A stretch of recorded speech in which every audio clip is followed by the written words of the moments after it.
Olá, amigas e amigos simpatizantes do canal UESC TV e do programa Gestão de Negócios, porque negócio é o nosso negócio e com certeza é o seu também.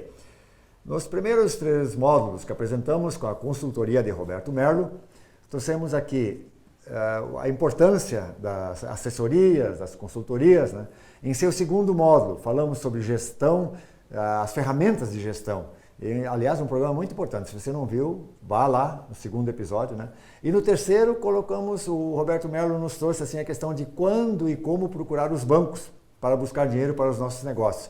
Depois entramos em reforma tributária e logo em seguida, mas de forma ainda bem sucinta, entramos no assunto holding familiar. Aliás, esse assunto estaremos retomando, porque ele é muito atual e temos muitas informações a vos trazer.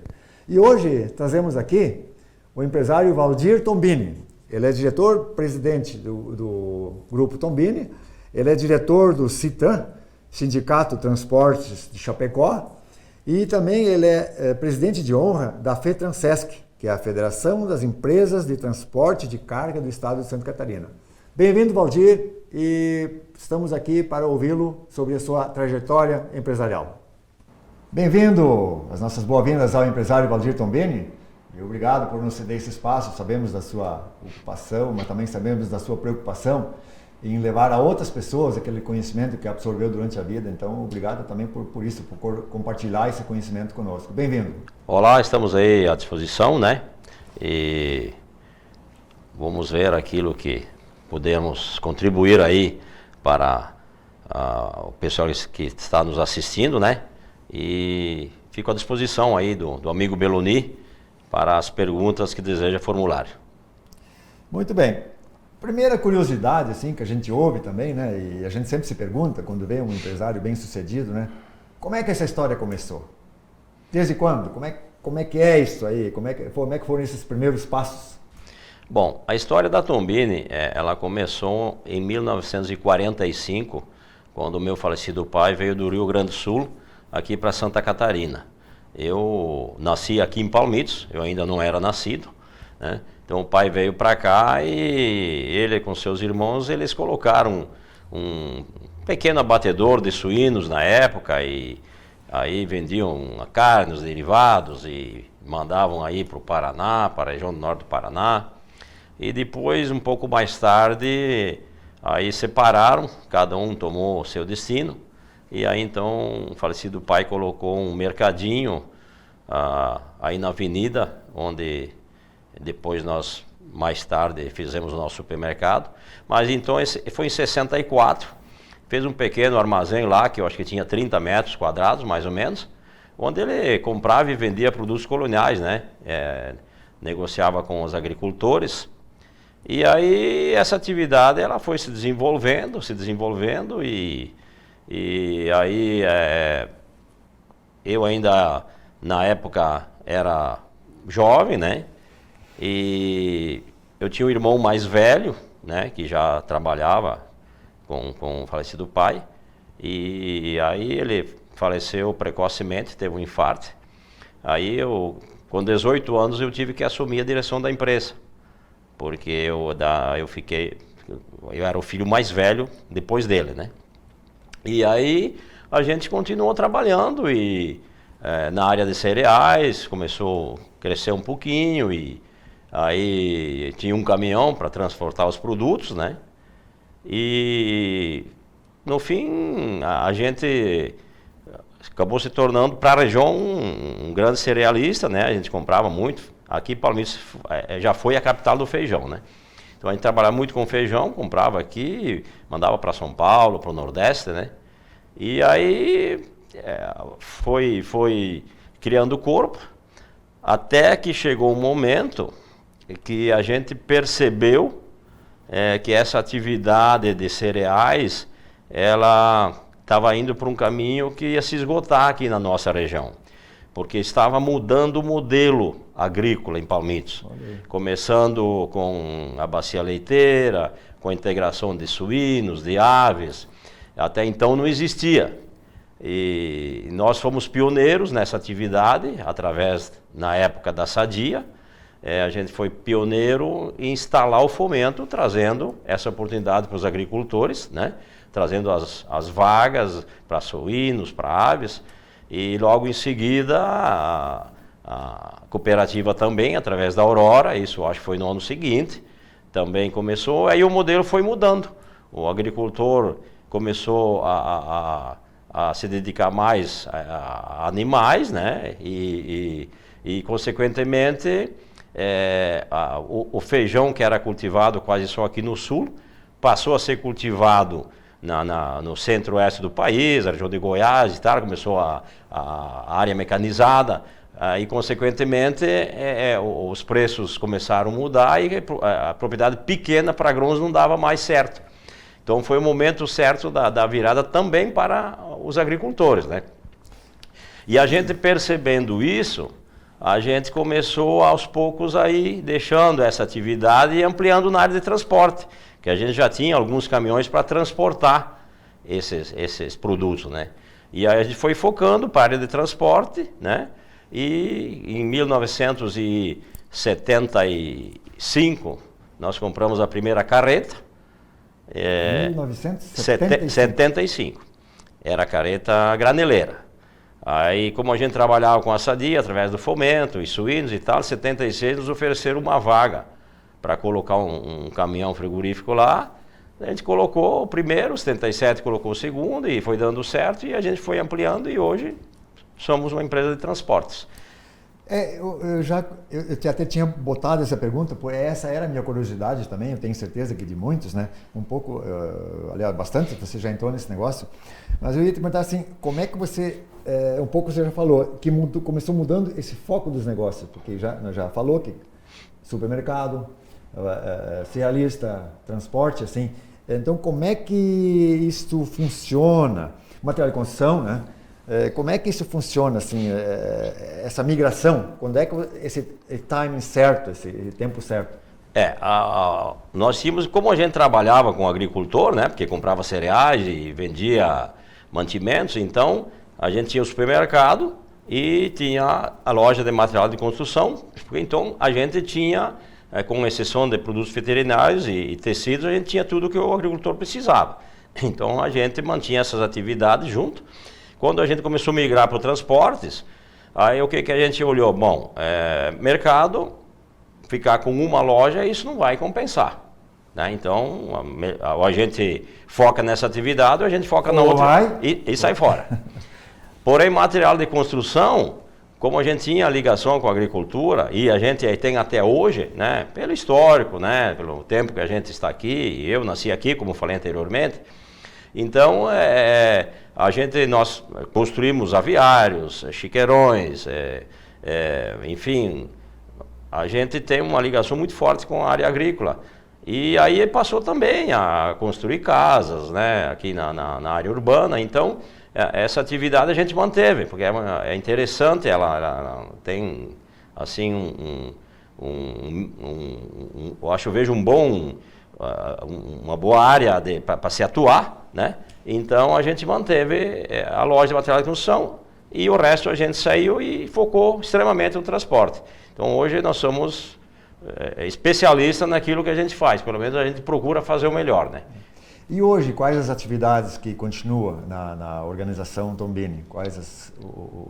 Onde tem seus negócios? Nós temos material de construção, a gente tem construção de obras, entrega obras prontas, né? E a área de transporte, né?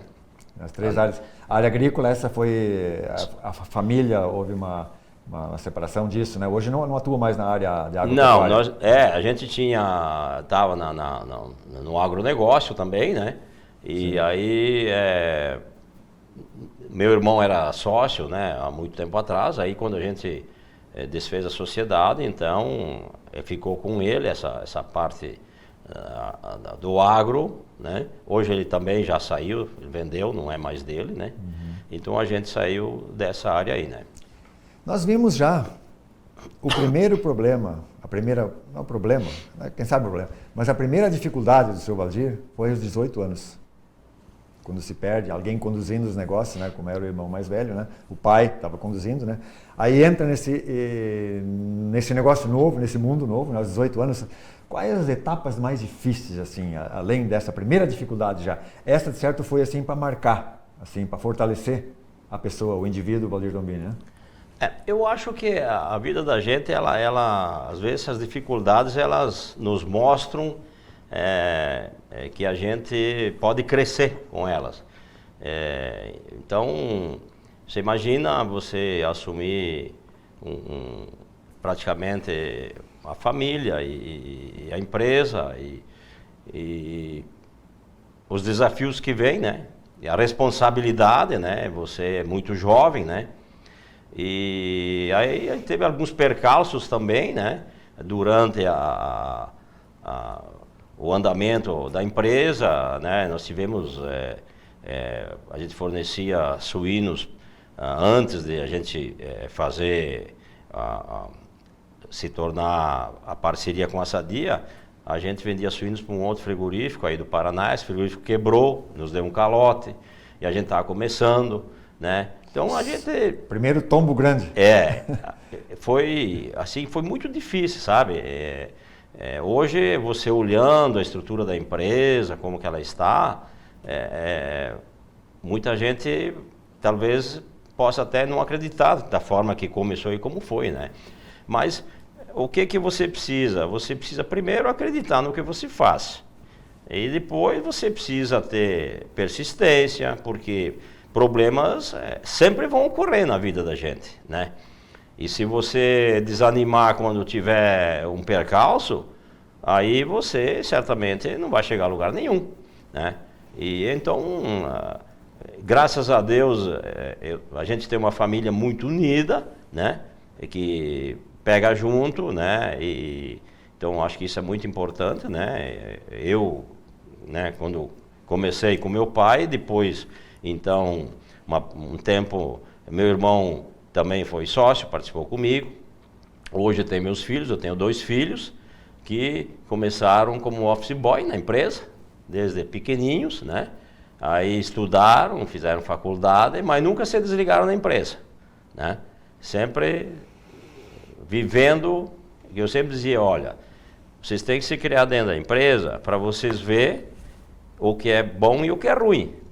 Porque se você vê depois que está tudo pronto, você não sabe como que foi para fazer aquilo. Como construiu isso aí. Exatamente. Então, vivendo ali dentro, eles viam as coisas às vezes difíceis, quando você tinha um problema, às vezes quando a coisa apertava, e mesmo, sabe, não é tudo rosa dentro de uma empresa.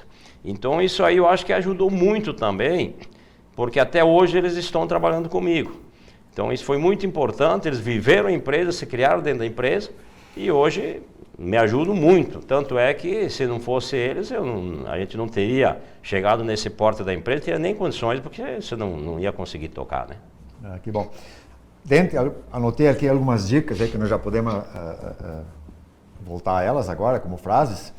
E uma delas eu assisti uma live na FETRANSESC na sexta-feira, onde o consultor, aliás, muito bom o tema lá levantado, onde o consultor, dentre tantas coisas, ele colocou assim, ó, problema é para se enfrentar, problema a gente não foge, porque senão ele aumenta cada dia. Então, é uma questão que você levantou.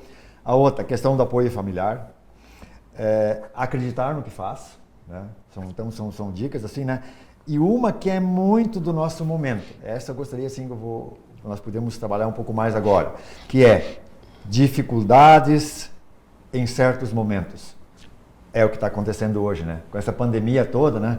Que houve essa revolução de ideias, problemas psicológicos nas pessoas, às vezes maior do que o próprio vírus que estava aí, né? E a gente não sabe até onde isso vai parar ainda, né? Como é que você vê essa gente que fugindo do negócio, gente que quase que quebrando nos seus negócios, né?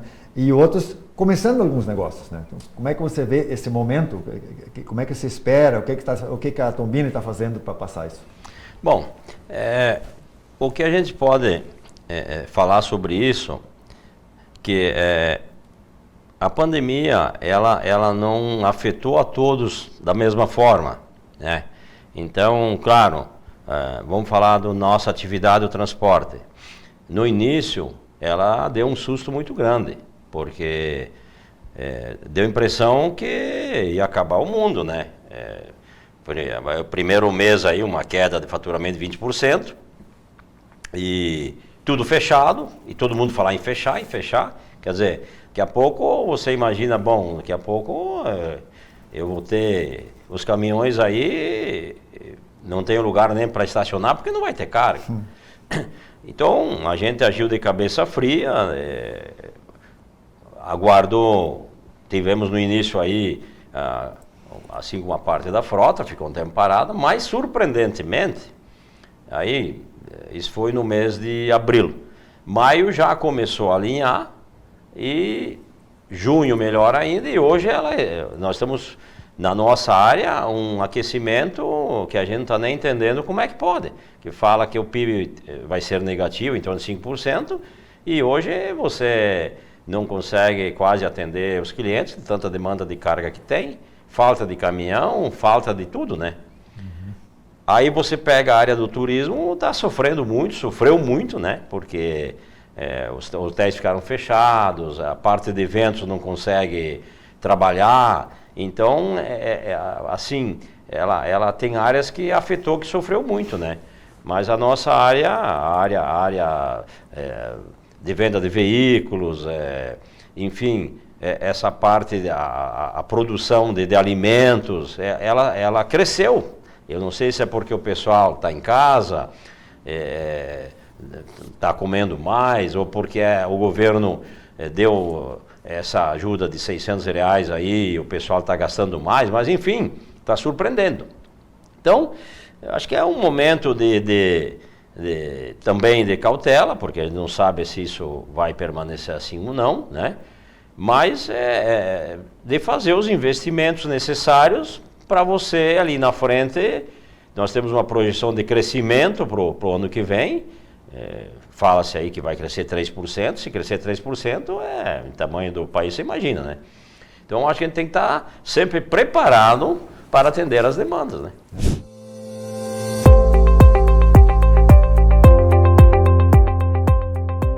A Merlo surgiu da própria história, na minha carreira profissional, quando eu iniciei em 1980, numa grande empresa, como auxiliar administrativo, e a minha carreira ela foi pautada na visão do uso das informações que o empresário precisa para tomar a decisão.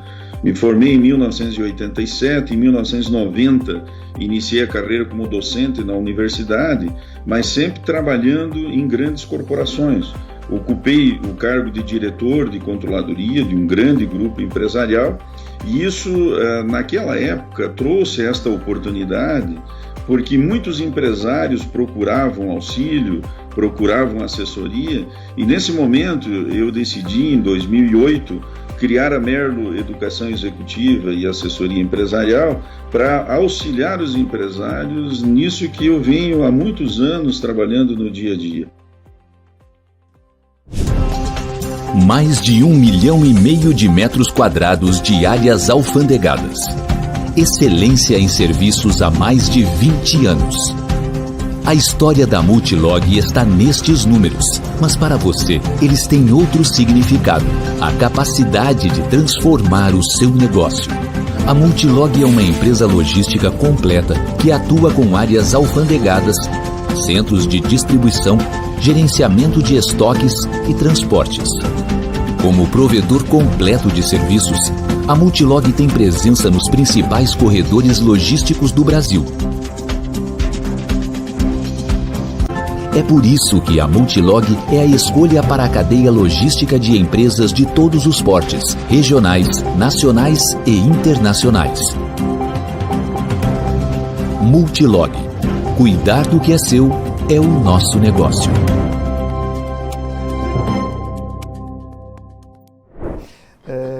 Em cima disso aí, assim, como é que assim se monta assim na cabeça da gente assim esses movimentos para identificar essas mudanças? É hora de investir, é hora de segurar, é hora de dar um passo atrás, assim, né?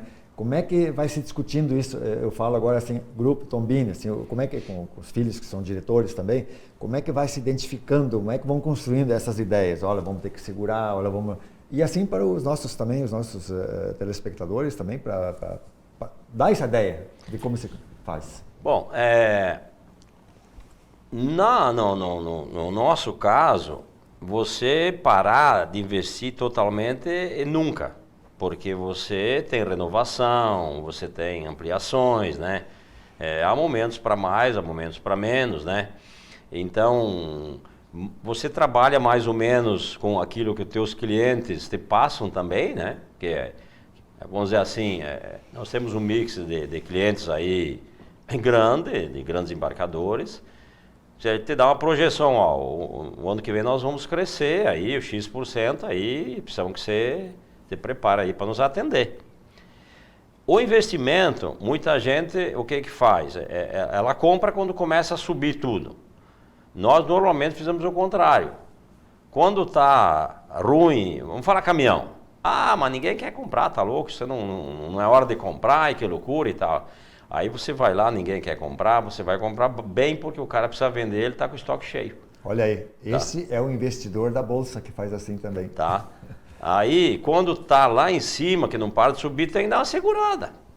Porque comprar quando tá caro, aí qualquer um pode comprar, né? Tem que ver, ó, isso aí que ele tem feito geralmente, né? E tem dado certo, né? Porque nunca fica sempre bom e nem sempre ruim. Então, se você comprar quando tá ruim, você vai comprar com uma diferença muito boa. E a tendência é que logo ali na frente a coisa vira, né? Exato. Então, muito bem colocado. Assim, voltando, assim, agora levando para um outro, assim, quais as maiores dificuldades hoje para os negócios no Brasil? Eu acho assim, ó, acho que nós tivemos uma mudança, vamos falar de 10 anos para cá, nós tivemos uma mudança para 30 anos, né? Que nós vimos, a gente vinha muito atrasado em tudo, né? Eu sempre brinco com o pessoal, né? Lá atrás a gente tinha só o telefone, aquele da manivela, às vezes tinha que ir lá na central telefonar, porque não tinha telefone em casa. Aí logo veio o telefone da descagem, aí veio o celular, e aí eu tinha uma empresa de Chapecó, da Batistella, né? E eles tinham lá um Telex. E aí eu falei para ele, como é que funciona isso aqui? Mas estou falando coisa de 40 anos para cá. Ele disse, não, isso aqui, a gente manda mensagem aqui assim, o cara recebe lá. Isso é interessante isso aí. Disse, pois eu estou precisando comprar isso aí, porque eu só tenho telefone e tal. Aí ele falou, eu disse para ele, mas eu vi na televisão aí que está saindo um negócio tal de fax, que a gente bota aqui, por exemplo, um documento do caminhão que eu preciso mandar para o cara recebe em São Paulo na hora. Ah, não, está saindo, mas isso aí eu não te aconselho a comprar, porque você vai ter, mas aquele cara que tu quer mandar, talvez ele não tem, né? Porque é uma coisa que isso aí vai demorar muito. Não foi um ano, todo mundo tinha o fax. O Telex foi pro lixo. E aí já, né? Olha hoje o que... Olha só, né? A velocidade hoje, então, né, é uma loucura, né? E isso está em todas as áreas hoje, né? Tudo é uma dinâmica, umas coisas... você olha, essa parte digital aí né? Então mudou, demorou para começar as mudanças e quando começou, né? Nesse seu ramo aí, próprio do transporte, né? Os caminhões hoje, né? Sim. A tecnologia que tem é fantástica, né? Essas mudanças, por exemplo, de caminhões, né? Quando mudou o pneu sem câmara, o cara diz, não, mas tá louco, como é que isso vai funcionar? Vai furar o pneu, o cara não tem ninguém que arruma e tal. Né? Aí no começo ninguém queria, né? E aí veio o câmbio automático também, não, isso aí não, isso aí... Para caminhão não. E aí, mas isso lá na Europa já existia há muito tempo, né? Então, assim, houve uma evolução fantástica, né? E tu olha aí, em termos de economia, por exemplo, dos caminhões, a cada lançamento novo de modelo, nós temos caminhões aí 7, 8, 10% mais econômico, né? Então, está atingindo um nível assim que jamais se imaginava que atingisse, né? Ele não é só focado, aquelas melhorias em habilitar ou coisa assim, mas está muito focada também hoje em questão de meio ambiente, né? Essa preocupação com poluentes, né? Sem dúvida. Eu acho que assim também as pessoas estão tendo mais consciência nas empresas, né? Eu vejo por nós também, na questão ambiental, né? A gente cuida muito isso hoje, né? A gente tem uma preocupação, né, com o meio ambiente e coisa que lá atrás ninguém se preocupava, né? Com você, por exemplo, você tem os resíduos de óleo, enfim, hoje você tem que recolher tudo certinho, dar o destino certo, né? Então, acho que a gente está partindo para um país melhor, né? Mas temos muita coisa para fazer ainda, não tenha dúvida, né? Eu acho que a gente perdeu muito tempo, demorou muito, mas eu vejo assim que a gente está caminhando para um país mais moderno, mais da forma que tem que ser, né? Mas isso precisa, né, despertar a consciência de todos, né? Isso. Bom, agora voltando mais de novo para o grupo Tombini, assim, que tipo de administração vocês implantaram lá, de estrutura, assim, como é que se compõe? A nossa empresa é uma empresa familiar, né? Então, eu fico aqui na matriz, aqui em Palmitos, né? E a área financeira, fiscal, essa parte administrativa, né? Parte da logística e RH, então isso tudo está aqui na matriz. Ou seja, o que é possível manter aqui, a gente mantém aqui, né? É mais fácil de cuidar, enfim. E tem esse amor pela terra ainda, né? Então essa parte toda está aqui, né? E meu filho é diretor da nossa filial lá em Jundiaí, então lá nós temos quase a maior parte da logística, lá ele é nosso diretor comercial, a parte comercial é com ele lá, e lá a gente tem a oficina para manutenção, posto de combustível, borracharia, enfim, essa parte está toda lá, né? Essa estrutura completa de manutenção de caminhões está em Jundiaí? Está lá em Jundiaí, lá nós temos uma sede própria, uma área de 20 mil metros, né? Que a gente vai ampliar no ano que vem, porque ficou pequena. A gente já comprou um outro terreno lá, maior, que a gente vai, no ano que vem, construir lá para atender a demanda, né? Porque aumentou o número de veículos, consequentemente ficou pequeno, já está pequeno. E a gente tem os departamentos daí, que cada departamento é responsável por um setor, né? A logística, a parte fiscal, que eu falei que a gente coordena por aqui. E então a gente tem essas pessoas, que são pessoas preparadas, responsáveis, né? Então nós fazemos a coordenação e hoje nós temos aqui em Palmitos, né? Nós temos em torno de 110 funcionários aqui no administrativo. Aqui em Palmitos? Fora os motoristas, sim, né? Sim. Só no administrativo. E lá em Jundiaí tem, acho que 130, 140. São 200 funcionários. Exato. E motoristas? Motorista passa de 1.000. Passa de 1.000 motoristas. Exato. Então, mas é uma empresa, um grupo de grande porte? A empresa é familiar, né? Porque nós não temos sócios, né? Sim. O sócio sou eu, minha mulher e meus filhos, né? Uma boa sociedade. Então, a minha filha trabalha comigo aqui em Palmitos, né? Uhum. E o meu filho, como falei, fica lá na nossa matriz lá. Então, dessa forma que a gente trabalha. Hoje a comunicação é fácil, você tem formas de controlar, por exemplo, todo o movimento que você tem nas filiais, você consegue controlar por aqui. A parte financeira, toda ela é aqui em Palmitos, né? Não temos pagamento nem recebimento fora, tudo é centralizado aqui.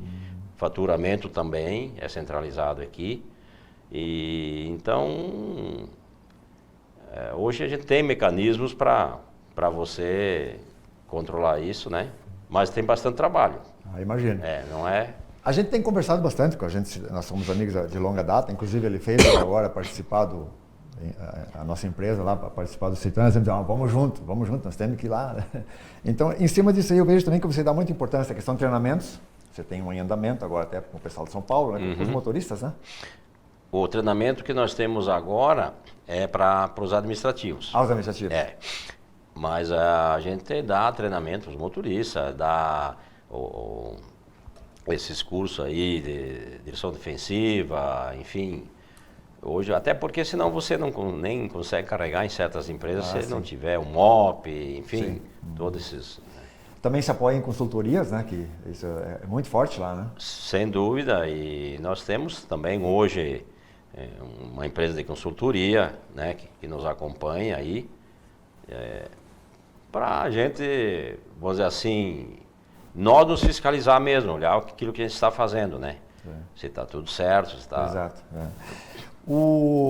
E também vejo assim, você tem essa, já entrei um pouco, mas essa questão de se integrar a sindicatos, que você é diretor do Citran, você é presidente de honra da FETRANSESC, né? Também tem como é que você vê essa necessidade das empresas se integrarem, se juntarem, se unirem nessas entidades? Eu acho que sim, Beloni, é muito importante isso, porque veja bem, os órgãos de classe, eles estão aí para nos defender, né? Hoje, no passado, você não tinha esses problemas que você tem hoje. Nós temos mudança de lei toda hora, nós temos dificuldades de tudo que tu imaginar, né? Coisas novas que surgem, né? Hoje, antigamente você comprava o caminhão, emplacava e ia trabalhar e terminou, né? Sim. Hoje você tem uma série de coisas que você precisa fazer, se você não observar tudo certinho, né? Você logo ali na frente você enrosca. Então, a área trabalhista é muito complicada, né? Porque as leis mudam seguido e geralmente elas mudam sempre para trazer problema para a gente, né? Então, essa participação nos órgãos que a gente é ligado, eu acho que ela é importantíssima, né? Eu acho que o transportador, todo ele deveria participar do seu sindicato. O sindicato leva as tuas demandas para a federação leva para a CNT lá, que é a nossa confederação em Brasília, né? Então, assim que funciona. Então, nós tivemos recentemente aí o problema estavam colocando, tinha um dispositivo na lei lá, que dizia que um tanque de combustível, o segundo tanque de combustível, sendo maior que 200 litros, era computado como se estivesse transportando combustível. Sim. Isso é um absurdo, imagina. Aí o que acontece? O cara mal intencionado, ele entra na justiça contra você e certamente vai te cobrar a periculosidade de uma coisa que não existe. Mas está na lei, o juiz tem que dar, não tem o que fazer, né? Sim. Então, através de um trabalho que a gente fez, através do nosso sindicato e da nossa federação chegando em Brasília, a gente conseguiu mudar a ANR, né? Isso foi um trabalho nosso que iniciou em Chapecó. E aí nós mudamos a ANR lá em Brasília, porque era uma coisa que... Então, enfim, mas isso é com a união, com o trabalho, né? Eu quero dizer, mas tem que pagar no sindicato lá tanto por mês. Bom, isso não é uma despesa, é um investimento, né? Sim. Tem alguém lá que está cuidando dos teus interesses. Exato, né? Você não foge do foco do teu negócio. Né? Exato, exatamente. E hoje, mais do que nunca, né? Olha, um belo exemplo para todos é o agronegócio. O agronegócio tem a sua bancada, né? Tem a sua organização. Quando alguma coisa que vende contra os interesses deles, eles são bem atuantes, vão lá defender os interesses. Né? Ninguém quer privilégio, ninguém quer coisa errada, nada disso.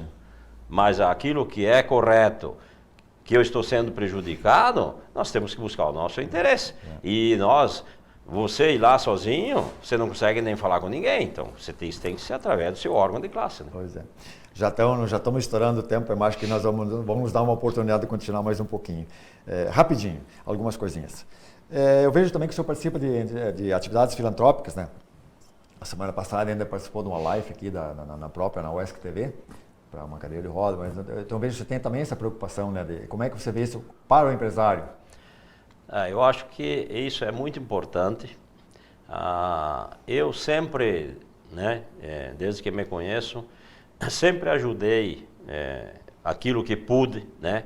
Porque eu acho assim, se a gente tem o privilégio, Deus nos deu o privilégio, de nós termos uma bela família, temos uma bela empresa, temos uma condição de vida melhor talvez do que o outro, então você deve ajudar o teu semelhante.